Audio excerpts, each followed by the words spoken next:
আসসালামু আলাইকুম। আমন্ত্রণ জানাচ্ছি খেলাধুলার আপডেট নিউজ ট্রেন ক্রিকেটে। শেখ হাসিনার পদত্যাগের পর বাংলাদেশের চিত্র উল্টে গেছে। মাত্র কয়েক মাস আগে ক্রীড়ামন্ত্রীর দায়িত্ব পান বিসিবির সভাপতি নাজমুল হাসান পাপন। নাজমুল হাসান পাপন যখন ক্রীড়ামন্ত্রীর দায়িত্ব পান তখন থেকেই তিনি জানান খুব শীঘ্রই বিসিবি ছাড়ার। তবে কিছু বিধিনিষেধ থাকার কারণে এই মেয়াদে বিসিবির দায়িত্ব ছাড়তে পারছেন না নাজমুল হাসান পাপন। কিন্তু এখন সরকারের মন্ত্রী পরিষদ ভেঙে গেছে, ফলে ক্রীড়ামন্ত্রীর দায়িত্ব আর পাপনের কাঁধে নেই। তবে এখনও তিনি বিসিবির সভাপতি পদে বহাল আছেন। আইসিসির কিছু বিধিনিষেধের কারণে অন্তর্বর্তীকালীন সরকার চাইলে পাপনকে বিসিবির পদ থেকে সরাতে পারবেন না।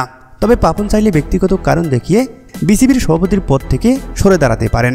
কয়েক মাস পরে নাজমুল হাসান পাপনের বিসিবির সভাপতির মেয়াদ শেষ হয়ে যাবে। আর বলাই যায় বর্তমান দেশের পরিস্থিতি অনুযায়ী পাপন আর বিসিবির সভাপতির পদে থাকতে পারবেন না বা নতুন করে নির্বাচন করতে পারবেন না। তবে এখন ভক্তদের মাঝে একটাই প্রশ্ন, পরবর্তী বিসিবি বস কে হচ্ছেন? বিভিন্ন সূত্রের খবর অনুযায়ী এই তালিকায় সবচেয়ে বেশি এগিয়ে আছেন দুই অধিনায়ক আকরাম খান এবং মাশরাফি মর্তুজার নাম। যেহেতু মাশরাফি বিন মর্তুজা সদ্য শেষ হওয়া সরকারের অংশ ছিল, সে কারণে হয়তো মাশরাফির কাঁধে উঠছেন না এই গুরু দায়িত্ব। তবে সর্বশেষ থাকছে আকরাম খান, তিনি হতে পারেন পরবর্তী বাংলাদেশ ক্রিকেট বোর্ডের সভাপতি।